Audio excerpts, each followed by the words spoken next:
Catching up on some unfinished painting, I decided to take it upon myself to do some reading, a sample chapter from a novel I had previously mentioned, the one with the four brothers, the decision whether or not to take out revenge if you had the opportunity to do so.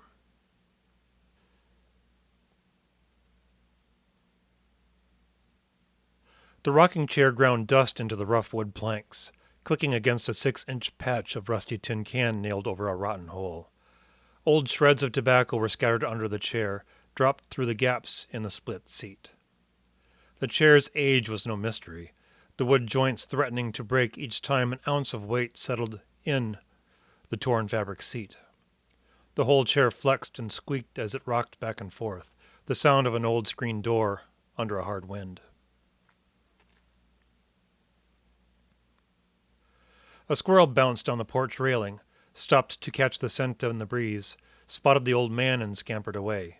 It chattered and squeaked as it bounded up to a low oak branch from the hood of a junked Crown Victoria. It turned tail and bared its teeth, barking in alarm. In the short distance, the sound of an engine reverberated off the trees, off walls of junk, and off the sides of rusting cars and trucks. There was a smell of partial burned oil and gasoline in the air, mixing with lilac growing behind the house. There were towering sunflowers and thistles where the back of the house faced the sunrise, the back porch choked with vines and moss, the backyard level with tall wild grass. The windshield of a '69 Ford Ranger and a Dodge van peered over the grass. The cab of a nondescript tractor leaned on the edge of the backyard, a fortress filled with bird nests. Ray Jones grinned, a wide square face clownish in a senile expression, tiny teeth and compact rows breaking through thin lips pulled tight. Old Catfish was his name in town, a nicer way of calling him a bottom feeder. People had their notions of the man, trim people in neat little houses with neat little lives. They shivered at the slightest breeze and run to the doctor, or they call out on someone who'd not mowed their lawn in 5 days. Old Catfish was a country boy. His round nose was a rose-red point, jutting out from his face as far as his ball-peen chin. He grinned, and his eyes vanished from under old dog wrinkles. Then he frowned, his eyes wide open, his mouth a downturned crescent, akin to a catfish, sans whiskers. Danny stood out from his rusty Chevy and walked up to the porch. The sun was bright, but it was a temperate day, a good day to spend out on the front porch. Ray smiled at the young man. Out for a prowl in Rust Hole today? Damn nice day for it. The Skeetos got some game out in the cool bits, so watch out there. Ray waved his old fly swatter in the air. Danny stopped at the bottom of the porch steps. The old boards were split and worn, green moss growing between the splits where the nails turned black. It is a nice day. Not worried about the bugs, though. Hell no. You're not a modern man unless you're shivering in fear at every little thing out there. Ray grinned. Got some new stuff out back. A few old diesels and a nice blue caddy. A Mustang that's lost a fight with a tree. My boy's been rummaging with the skid loader and uncovered a bunch of stuff out of the weeds. Some nice old things I forgot were out there. They got a mind to clean the back lot of all the thistle and nettle. Some idea a wildfire come through one day and give me a sight of the Lord's might. Good boys they are, but they need to get a mind on more important things. Ray grinned. There was no secret humor or joy in the expression, a simple involuntary habit of smiling. Catfish. Ray sat on the ranch-style front porch, a perfect spot to look over his property while being close to his kitchen and bathroom. The last few years hadn't been kind to his health, aged a decade in 6 months after a few visits to the doctor. Ray adjusted himself on the rocking chair, giving Danny the eye, then grinning again. Where's Chuck? Still at the shop. Figured he'd be with you.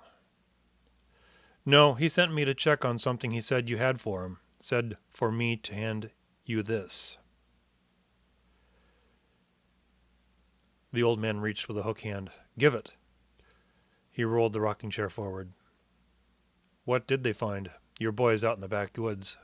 Danny set the dirty fold of paper in the wrinkled palm. "What's been there all these years?"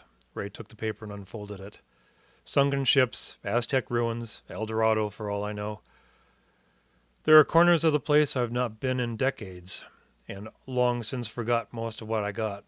Sure as shit not gold." Ray leaned on the arm of the chair, tipping his hat back. "Boys keep on me about a fence around the place." Ray pushed back on the chair, giving a rhythm. "Can't see why. So much stuff out in the woods I can't keep track. If it was worth enough for me to keep mind of, it ain't worth a thing now. Fools want to brave the ticks and critters and getting lockjaw from a scrape on a dirty steel. Then they can keep what they find. Most of the stuff out there is so old and rusty, can't see what good it's for." Ray tapped a folded paper on his knee.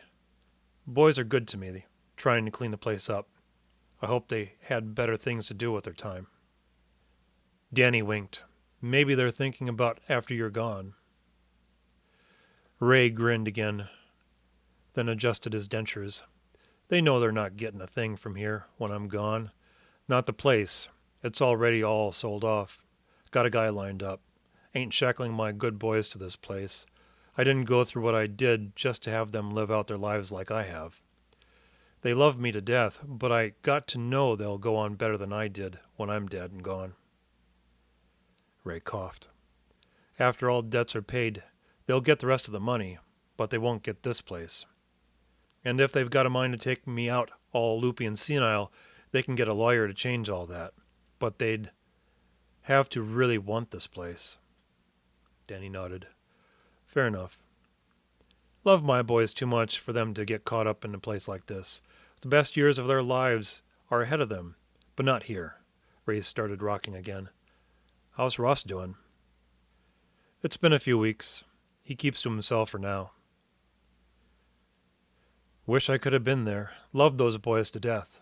Ray stopped short, realizing the words he chose. "I loved them boys as if they were mine. It was a duty to be there. I think Ross would understand. My old bones don't move like they used to. Ain't been as far as this porch in a year, save for when I'm at the quack. You ever been?" "Been where?" "At the quack's office. Don't know what kind of voodoo they learn their craft from. If you got a pain, just let it go. Going there is like going to a crooked mechanic. You go in for an oil change, and before you know it, you're getting a new engine and tranny. And all this time, you never thought there was anything wrong." Ray grinned, then opened his eyes wide. His lips cracked open with a slow lizard lethargy. "Just don't get sick, and they don't have reason to kill you off." "I got a tooth pulled last month. That's about it." "Good to hear it." Ray licked his lips. "Damn, I could use some chew. Quacks tell me I can't have the stuff no more. Boys used to buy me cans of the stuff on the way out of town. Now they don't anymore. Shouldn't have told them what the quack said about the stuff. One of the few luxuries left to me. My body's gone, my eyes shot, my teeth fakes, and my hands shake. Not much left of me I can take heart in." Ray chomped his dentures, looking up into the eaves of the porch roof. The wide ground in front of the house was rubbed smooth from constant traffic, the boys on the skid loader or in the junkyard Chevy, stirring up dust from the sun-baked ground. There were hard clumps of weeds along the edge of the lot, with some old ruts from after the last heavy rain. There was a double garage across the house. The door hung open, the inside walls choked with stacks of appliances and tools, boxes of machinery that hadn't been used, not far from being bought out of a pawn shop or junk store. Alongside the garage, 4 old classic cars sat on blocks, 2 pointing into the lot from the thick trees and 2 pointing back. The roofs and long hoods were stained in mildew and covered in leaves and elm seeds. 4 dreams of rebuilding those relics into cherry rides, to make them new. 4 dreams left idle and turned foul. Ray's rusty red eyes looked yellow on those 4 cars. He grinned. "All I had were the little things, like my chew, and they leave off the stuff. Brother Jones says the boys are well on their way to being decent human beings. What I don't say about that is that I'm damned proud of them. Out of all this junk, they're the best thing that ever happened to me. Ray winced, thinking of Ross's two boys. Life isn't fair, Dan boy. No, sir, it's not. Carl and Earl were the junkyard boys. They were looked down on by most of the community. Stained jeans, dirty shirts, and heavy boots. The young men enjoyed their dirty hands and greasy hair rather than be shamed by the sweat marks. The only smell you should worry about, boys, is the smell of clean money. No soap on earth will cover for the smell of clean money. Danny knew the boys well enough. Chuck knew them better. Earl was the first person in town to openly shake Chuck's hand after Chuck got out of prison. Damn good to see you back, Chuck. Danny took out his pack and saw he had one left. He always saved the last cigarette for the drive home. He put it in his pocket. He put a foot up on the old engine block sunk in the dirt and leaned on the rail. It sagged under his weight, only because the wood was mostly dry-rotted. The paint peels turned to chips along the bottom of the rail, old lead paint flakes from decades ago. Toxic for certain.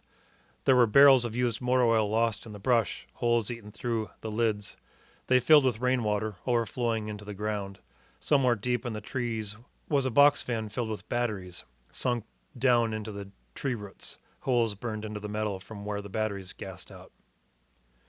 When the junk boys came into the truck stop, they ate heartily and talked with Chuck about some of the stuff they found in their travels. Danny was never included in the conversations, but never felt left out. They were all brothers. Brother Jones rolled his wheelchair through the front door around Ray's rocking chair. The wheelchair was second-hand, with extra cushions and a cup holder built into the frame. He looked just like Ray, with round pointed chin and nose, the square face and narrow eyes. Brother Jones was thinner, arms long and gangly from under the thin blanket. He had a massive stainless steel watch hanging loose on his left wrist. It looked like a broken shackle. He parked next to Ray and gave his big brother a wink. He then looked at Danny, his chin pointed into the air. "What's Chuck up to these days?" "Work. Not much else." "I've not seen him much since the funeral." "Sorry we didn't make it. Being elderly and sickly is an obligation all its own." "All you missed was Jimmy's breakdown." "Yeah, I heard about that." Brother smiled. Bare gums with 3 tombstone-shaped front teeth, he clicked when he spoke. "Heard Ross and his woman are all stiff and silent." "That was for show. They're done. Ross is living in an extra room over the shop. Maggie's got a place in town. The greenhouse just sits." "Well, that's a shame." "It is." Danny looked at his hands. "I don't know why they can't just make amends." "Ever been married, Dan boy?" Brother looked down at the young man. "Nope." Danny sat on the old engine block and looked down over the yard. "Never been married myself. Been with women. Lots. Back when I was spry. But never wed." Brother gave Danny a wink. "I never thought Ross and Mag would ever split." Danny shook his head, staring down at his boots. "And you never thought you'd live to see your 2 nephews buried." Brother's teeth clicked. He sighed.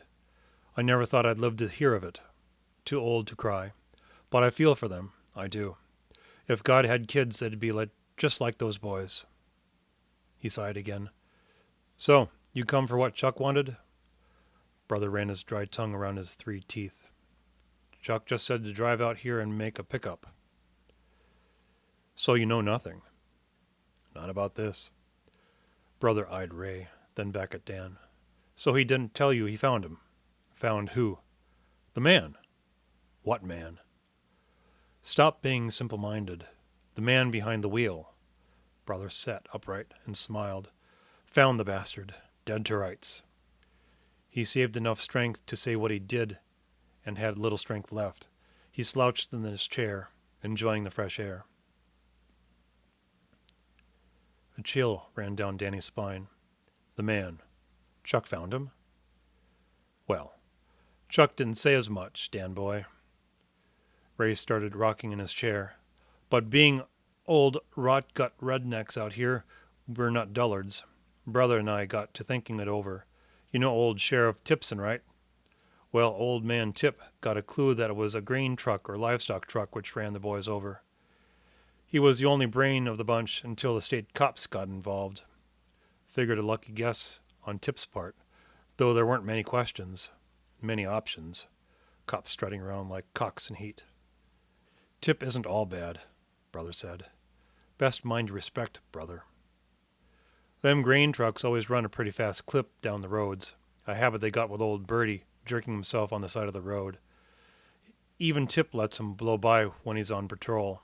He says he keeps tabs on the plates and on the trucks, but I ain't heard of anyone getting tickets yet. I nearly got flattened yesterday. They pull such a cloud of dust you can't see if anyone's following. Danny stretched back, looking over his shoulder. The scatter of junk had a pathetic grime to it. Windows of some of the vehicles hazed over with mildew and dirt, water stains from years of weather. Decent engines left out under the sky, iron rusting, bolts seized, wires cracked and frayed. It was a waste of iron and machinery, because no one did anything with any of it. He didn't want to come. Two lonely old men who'd tend their last years, dotting around the old house while the boys worked the ironmongers. They were eager for someone to talk to.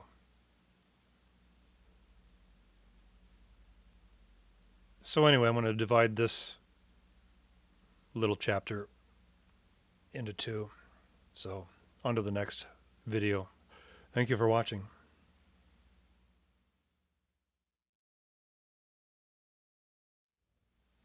So, pardon the jilted, weird way I'm reading it. I'm not used to reading things out loud in this manner, so I take these chapter excerpts from the novels as practice before I work into the actual pieces themselves. And there's a podcast in mind and all that, but I'd rather kind of find my way around reading, getting used to the process in this, vocalizing the fiction before I get wrapped up into something like that. Be less of a charisma burden, so to speak, in reading, practicing characters. I used to be really good at using weird voices as a kid. I should get back into that. Anyway, as mentioned before, the premise is revenge, and two boys killed in a hit and run, and the guy obviously runs. And the whole community kind of rallies in spirit, though not in action, to the cause. And the four brothers take matters into their own hands.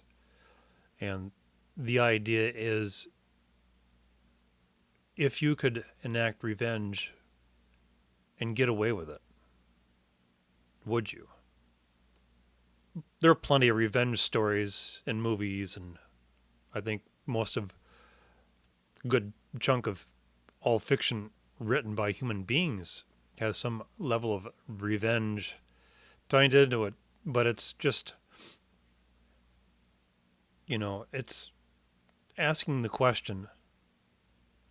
And the novel has, there's some bits and pieces, some details here and there, but the novel is fundamentally done. And I'm not, obviously, this is just an excerpt. There's probably going to be a few more excerpts along the lines of this novel, but as one piece of a larger whole, it's a snapshot taken out. And there are four brothers, Ross, Danny, Chuck, and Jim.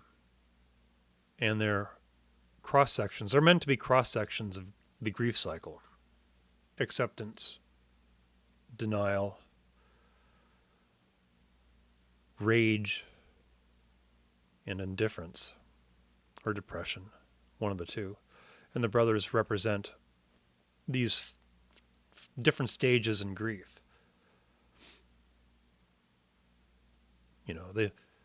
The man who wishes it not be, the man who faces it directly, the man who wants revenge, and the man who wants it all to go away. So, and then there's the overall setting, which is winter, the dead of winter. It would be just as easy to write the story in the middle of summertime or fall. But the idea of wintertime, everyone's locked away, hidden from the elements. And in many ways, the community support the four brothers in their activities, but they lock themselves away so they don't have to witness it, bear witness to what these men are about to do. They know what the men are going to do, and they're more than willing to cover for them. They just don't want to dirty their hands by being direct witnesses or have anything to do with it directly. So, anyway, as one excerpt of this larger story, there'll be more to follow. Try to make them kind of stand out so that when you hear it, as I labor over reading it, it doesn't seem so out of place, that they can stand on their own as snapshots in a larger story. Thank you for watching.